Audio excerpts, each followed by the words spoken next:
अनंत चतुर्दशी के व्रत का शास्त्रों में बहुत ही खास महत्व बताया गया है। अनंत चतुर्दशी पर भगवान विष्णु के अनंत स्वरूप की पूजा होती है और हाथ में 14 गांठों वाला धागा यानी कि अनंत बांधा जाता है। ऐसा करने से माँ लक्ष्मी प्रसन्न होती है।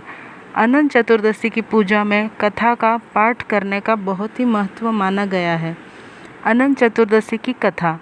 एक बार महाराज युधिष्ठिर ने राजसूय यज्ञ किया और यज्ञ मंडप का निर्माण बहुत ही सुंदर व अद्भुत रूप से किया गया था।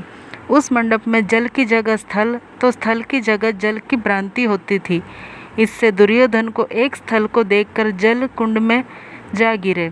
द्रौपदी ने यह देखकर उनका उपहास किया और कहा कि अंधे की संतान भी अंधी होती है। इस कटु वचन से दुर्योधन बहुत आहत हुआ और उस अपमान का बदला लेने के लिए उसने युधिष्ठिर से जुआ खेलने के लिए बुलाया और छल से जीतकर पांडवों को 12 वर्ष वनवास दे दिया। वन में रहते उनको बहुत कष्ट सहना पड़ा। एक दिन वन में भगवान कृष्ण युधिष्ठिर से मिलने आए। युधिष्ठिर ने उन्हें सब हाल बताया और इस विपदा से निकलने का मार्ग भी पूछा। इस पर भगवान कृष्ण ने उन्हें अनंत चतुर्दशी का व्रत करने को कहा और कहा कि इसे करने से खोया हुआ राज्य भी मिल जाएगा। इस वार्तालाप के बाद श्री कृष्ण जी ने युधिष्ठिर को एक कथा सुनाई। प्राचीन काल में एक ब्राह्मण था। उसकी एक कन्या थी जिसका नाम सुशीला था। जब कन्या बड़ी हुई तो ब्राह्मण ने उसका विवाह कौंडिन्य ऋषि के साथ कर दिया। विवाह के पश्चात कौंडिन्य ऋषि अपने आश्रम की ओर चले गए। रास्ते में रात हो गई, इससे वह नदी के किनारे आराम करने लगे। सुशीला के पूछने पर उन्होंने अनंत व्रत का महत्व बताया। सुशीला ने वही व्रत का अनुष्ठान कर 14 गांठों वाला डोरा अपने हाथ में बांध लिया।